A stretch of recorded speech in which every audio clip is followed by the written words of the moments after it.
Más de 10.000 personas presencian en Jaén la llamada Operación Escoba, donde el humor y la caridad se mezclan para conseguir dinero destinado a la construcción de viviendas para los humildes.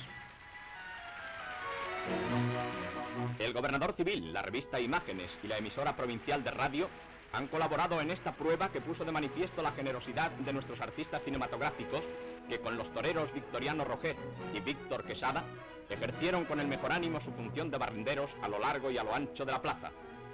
Los famosos del séptimo arte se convierten en espontáneos del Servicio Municipal de Limpiezas, llenos de entusiasmo y de ánimo generoso, y el público agradeció su tarea a los barrenderos caritativos.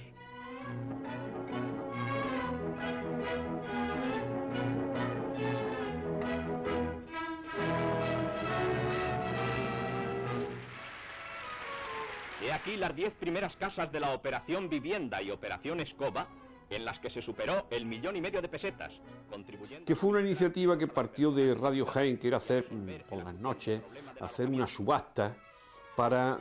obtener medios económicos, ¿no? Entonces en esa subasta pues se subastaban cosas insólitas, desde objetos que la gente donaba y luego se ponían a la pública subasta, a gente que pujaba porque un personaje popular o importante del pueblo pues se afeitara el bigote, o porque un determinado elemento del mundo de la industria pues tuviera que darse un paseo en pijama por la plaza del pueblo. Entonces con ese motivo pues se crearon, sobre todo en los pueblos, se crearon peñas que llamaban a la radio pujando por en esta subasta, y con esos medios económicos fue con los que se plantearon estas promociones de vivienda, que lo que querían ya era solucionar de alguna manera eso, el problema de carácter social que se iba planteando en Jaén, donde escaseaban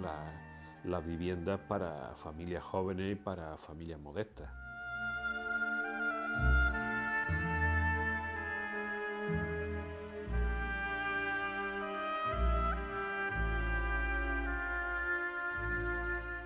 Los juguetes eran juguetes en los que fundamentalmente lo que predominaba era el ingenio. Eran juguetes que prácticamente casi todos eran de autofabricación, y algunos eran pues muy ingeniosos, y donde se reciclaban, eso que hoy tanto se pone como un gran descubrimiento, el reciclaje, donde se reciclaban pues los materiales más dispersos y más extraños. Yo recuerdo de mi época las visitas, las asiduas visitas que hacíamos, y siempre con gran complacencia de los dependientes a los comercios de tejidos, en busca de una especie de escaleritas de madera, los chiquillos le llamábamos eso escalerillas, que era donde venían envueltas las piezas de tela. Y con los palitos de esas escalerillas, con eso se hacían maravillas, desde tronos para las procesiones de la Cruz de Mayo hasta unas terroríficas espadas. Pasaba lo mismo con los largos canutos de cartón, donde también se envolvían las telas en las tiendas de tejido. Normalmente los dependientes pues esos materiales no los tiraban a la basura ni los destruían, sino que los conservaban para cuando las pandillas de chiquillos iban a solicitarlas, pues se les entregaran. Los barriles de la sardina arenque, que entonces era un alimento básico de las clases desfavorecidas, eso proporcionaba unos aros magníficos, que raro era el chiquillo que no tenía un aro de ese tipo, y además baratísimos, ¿no? Se fabricaban con una tabla y con rodamientos de las antiguas camas de hierro que nos proporcionábamos en las chatarrerías del camino del cementerio, de lo que hoy es el Camino de las Cruces. Con eso se fabricaban una especie de monopatines, a los que entonces le llamábamos carretones, que tenían incluso un sistema de dirección asistida que permitía circular a unas grandes velocidades, y con lo que había gente que tenía una habilidad extraordinaria. El hecho de que gran parte de las calles de Jaén pues tengan bastante pendiente facilitaba el desplazamiento con esos carretones, que algunos incluso tenían hasta el detalle coquetón de colocarle en la parte de atrás un cestillo que le servía para transportar cosas. Entonces, ya digo, no eran unos juguetes que normalmente pues estaban fabricados con muchísimo ingenio. Yo desde mi profesión he podido comprobar que luego los chavales de los años 70, 80, 90 no han tenido esa imaginación, ¿no? Y de vez en cuando, por temporada, pues en la Plaza de los Jardinillos, la famosa tienda de Fournieles, pues traía una serie de juguetes también ingeniosos, debían de hacerlos pues artesanos con mucho ingenio, que se ponían en circulación y que entonces durante una temporada pues infectaba Jaén de ese tipo de juguetes. Yo recuerdo, por ejemplo, un artilugio muy ingenioso que hacían con las bombillas fundidas, que las llenaban de agua y las taponaban con lacre, y entonces claro que yo actuaba como una lupa, y eso iba metido dentro de un recipiente de cartón al cual se le podían acoplar pues retazos de las películas que normalmente pues los cines, los empleados de la cabina pues facilitaban, y se le colocaban delante una especie de visor ingenioso y artesano, ¿no? Y esos Fournieles, cuando hacía una temporada de este tipo de juguetes, pues yo creo que tenía unos importantes ingresos y además infectaba Jaén de ese tipo de juguetes artesanos. Promesa y esperanza, tiernas vidas necesitadas de ayuda y protección, candor, ingenuidad y a veces graciosa travesura. En aquella época, independientemente de la penuria, hay que tener también en cuenta que había una mentalidad muy distinta a la mentalidad que tenemos hoy. Había una mentalidad de ahorro, había una mentalidad de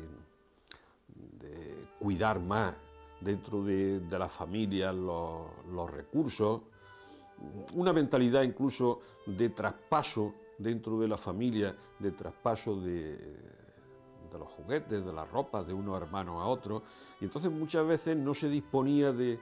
ese tipo de juguetes, no porque la familia no tuviese medios económicos, sino porque se miraba la inversión o el gasto que había que hacer en este tipo de juguetes, se miraba con otros ojos muy distintos, muy diferentes a como los miramos hoy. Entonces, los juguetes que causaron sensación ya cuando eran juguetes manufacturados, que eran juguetes que normalmente pues, en Jaén se compraban en Casa Donato,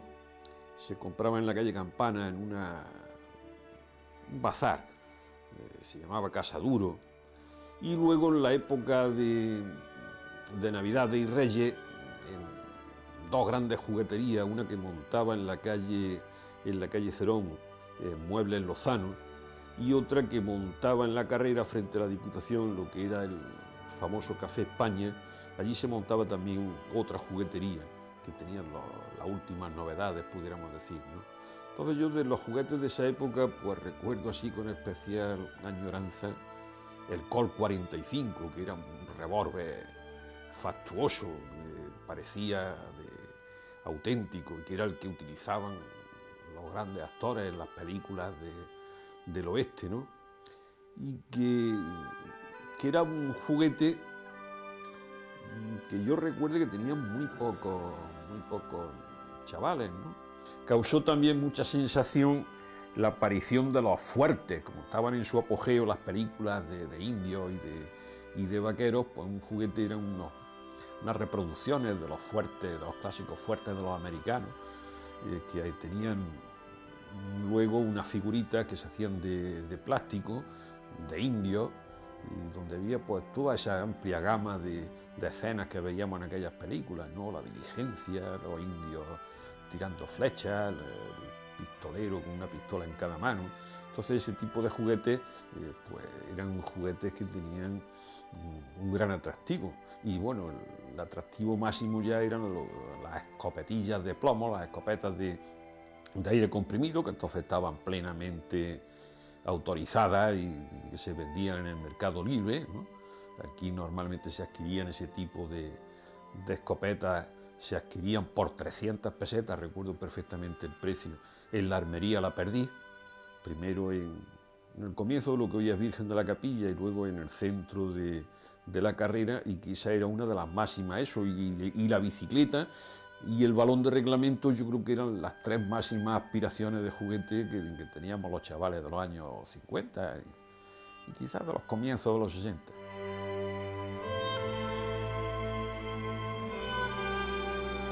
La caza ha tenido una doble vertiente. Por un lado, la vertiente puramente recreativa, y por otro lado han sido muchas las personas que de la caza pues hicieron su modo de vida.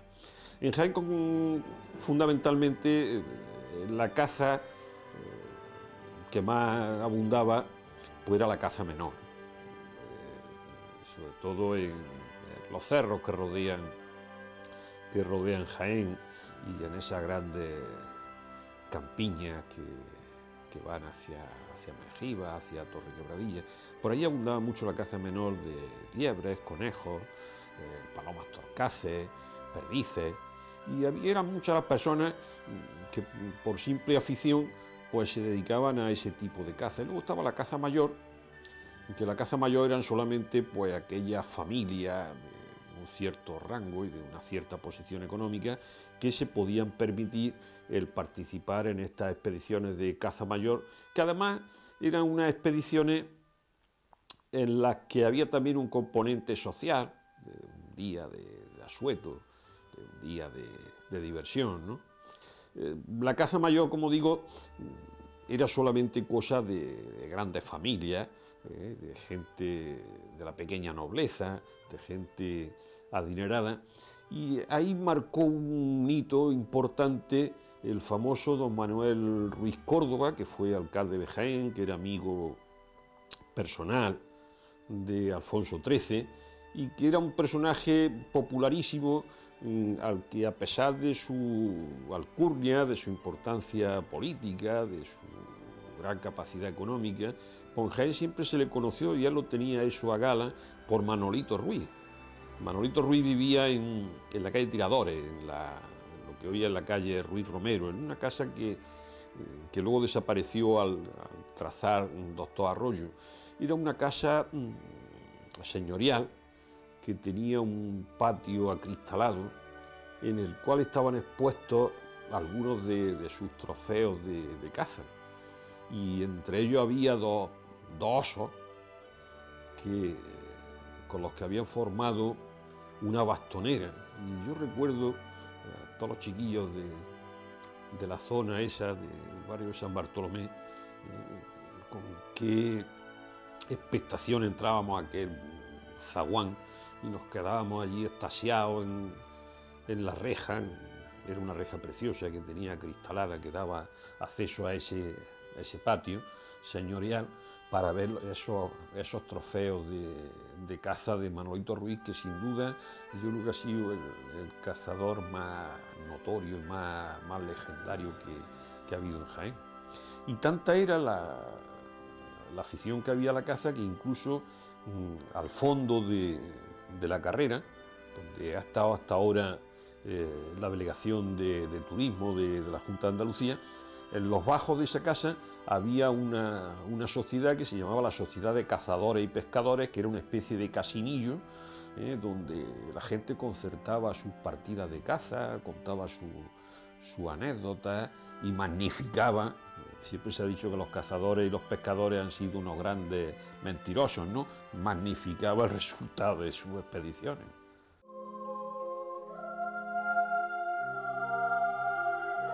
Bueno, el obispo en Jaén, como todas las ciudades de tipo así provinciano,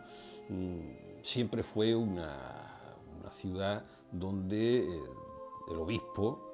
pues tuvo una especial relevancia, no solamente desde el punto de vista religioso, sino desde el punto de vista puramente institucional. Jaén era uno de los obispados más codiciados de España, fundamentalmente por las grandes rentas que proporcionaba este obispado. Por eso aquí hay figuras tan interesantísimas como puede ser el cardenal Sandoval, como puede ser el cardenal Moscoso, el obispo de Ávila, y luego en tiempos contemporáneos grandes figuras como por ejemplo Monecillo, que llegó a ser primado de la España. Jaén era entonces un obispado, pudiéramos decir, de promoción. En los últimos tiempos pues ya había desaparecido un poco ese carácter, y lo que quedó pues fue, por un lado, eso, la significación pastoral del obispo dentro de una provincia con una importante historia religiosa, y por otro lado pues esa relevancia de tipo, pudiéramos decir, social. De los últimos obispos, don Rafael García de Castro, que es el que ocupa toda la época de posguerra y el que tiene que afrontar pues prácticamente la reconstrucción de la diócesis tras el periodo de la Guerra Civil. Don Rafael García de Castro era un gran intelectual, era un obispo puramente intelectual. Aquí me decía a mí un canónigo, amigo, me decía que en Jaén siempre ha habido, en los últimos tiempos de la historia religiosa de Jaén, una alternancia, que venía un obispo pastor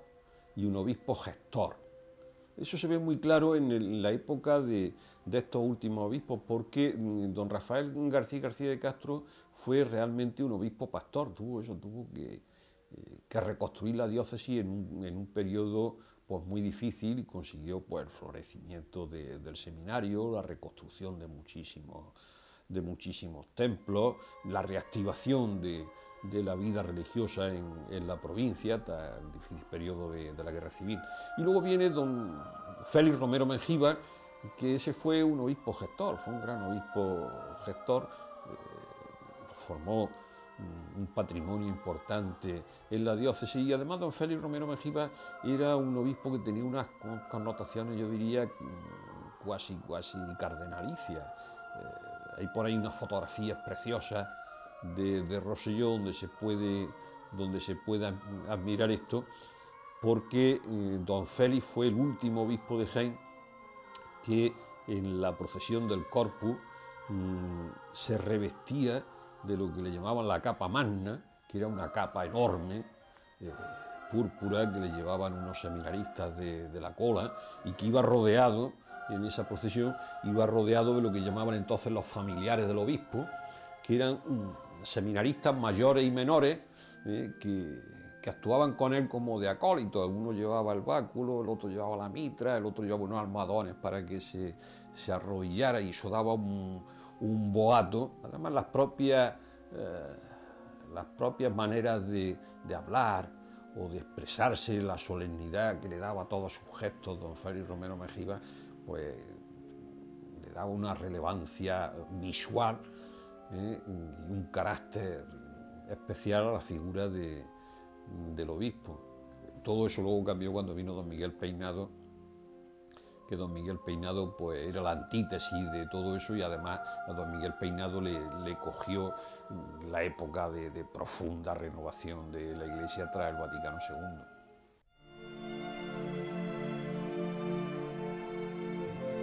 El Estadio de la Victoria fue un sitio realmente emblemático para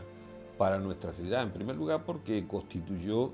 un auténtico orgullo. Aquí había un campo de fútbol que se complementaba con una piscina, creo recordar, y una pequeña pista donde empezó a celebrarse el concurso hípico, que era el campo de fútbol de Peñamefeci, que las tapias de ese campo de fútbol se han conservado hasta tiempos relativamente, parte de las tapias hasta tiempos relativamente recientes. Y de ahí se pasó, cuando ya el Real Jaén empezó a alcanzar apogeo, se pasó ya al Campo de la Victoria, que supuso en aquel momento pues todo un acontecimiento. El Campo de la Victoria llevaba anejo, por la parte de atrás, donde luego se construyó el Colegio de Maristas, llevaba anejo el campo hípico, porque el campo hípico en Jaén, en los concursos hípicos tuvieron una gran trascendencia, dado que el que entonces era teniente coronel Nogueras Márquez, don Joaquín Nogueras Márquez, que luego llegó a ser capitán general de Cataluña. Este señor, que era de Jaén, procedía de del arma de caballería, y era un gran jinete que llegó a ser incluso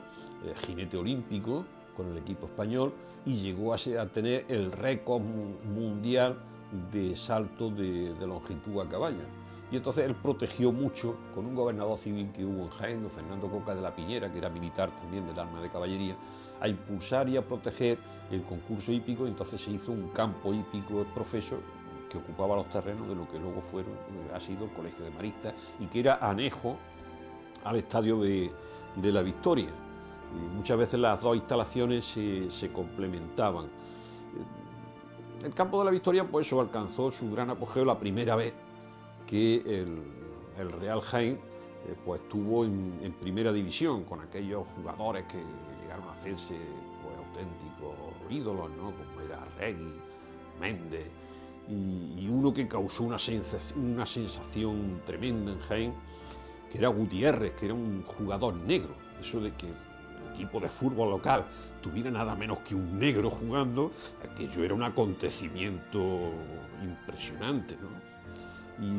Y bueno, en esa época, que coincidió con un presidente que tuvo el Real Jaén, que también fue un personaje interesantísimo, don Antonio Calvo, que fue un auténtico mecenas, fue el equivalente al Bernabéu de Jaén, pues eso hizo que el campo de la Victoria pues adquiriese una trascendencia extraordinaria como punto de encuentro en los domingos. Había mucha gente que el domingo bajaba, en la época del invierno, bajaba al parque simplemente a tomar el sol y luego a gozar del espectáculo que representaban cuando subían auténticas multitudes procedentes del Estadio de la Victoria, tan eufórico por los triunfos de aquel Real Jaén. Una mujer, dos mujeres, media mujer, dos medias, mujeres y medias, el eterno tema. ¿Tiene hoy con sus medias problema? No espere a mañana. Pruebe ahora con media soberana, y además media soberana adornarán sus pasos.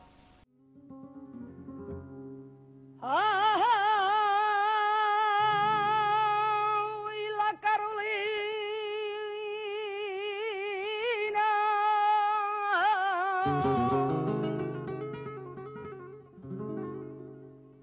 que no te puedo olvidar.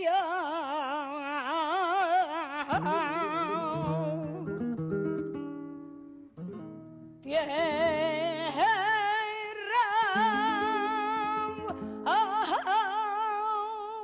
la Carolina,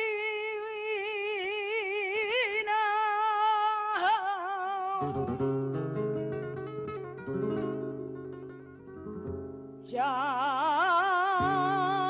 te quedaste sin nada.